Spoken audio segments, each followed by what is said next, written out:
नूडुल तराल की फ्रूट मंडी में एक तकरीब का एहतमाम किया गया, जिस दौरान बीजेपी के सीनियर लीडर और पार्टी के जम्मू कश्मीर तर्जुमान अल्ताफ ठाकुर भी मौजूद रहे। इस मौके पर ठाकुर ने मंडी में काम कर रहे अफराद से कई उमूर पर तबादला ख्याल किया और कहा कि इलाके में मंडी के क़याम से मुकामी लोगों को काफी फायदा पहुंचा। मीडिया से बात करते हुए अल्ताफ ठाकुर का कहना था कि नूडुल फ्रूट मंडी बनने से यहाँ के सेब के काश्तकारों को राहत मिली, क्योंकि इससे पहले उन्हें अपने सेब दूर दूर तक ले जाने पड़ते थे। उन्होंने मजीद कहा कि तराल इलाके में मोदी सरकार के दौरान तामीर व तरक्की देखने को मिली, जबकि बाकी पार्टियों ने यहाँ के लोगों को नजरअंदाज कर दिया था।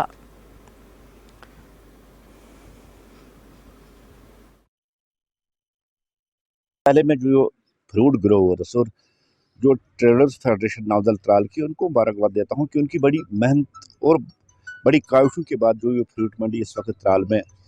इंस्टॉल हुई है, और इससे यहाँ एक तरफ जो यहाँ का फ्रूट है जो शिपियन और सोपोर जाता था, जिसमें मैन पावर और पैसा भी ज़्यादा लगता था, एक तो वो बच गया। दूसरा, यहाँ से जो रेवेन्यू जनरेट हुआ है, जिस तरह से बेरोज़गारी यहाँ ख़त्म हो गई, और ऑल सीज़न जिस तरह से वेजिटेबल और फ्रूट यहाँ तराल में हुआ करती थी और मार्केटिंग के लिए कोई खास जगह नहीं थी, इससे एक तो तराल की इकानमी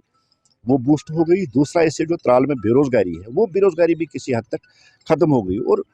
मेरा यकीन है और जो मेरा मानना है, जिस तरह से मैंने देखा कि इस बार जो टर्नओवर इनका हुआ है, जिस तरह से यहाँ जो फ्रूट बाहर की मंडियों में चला गया, और मुझे लगता है कि अरबों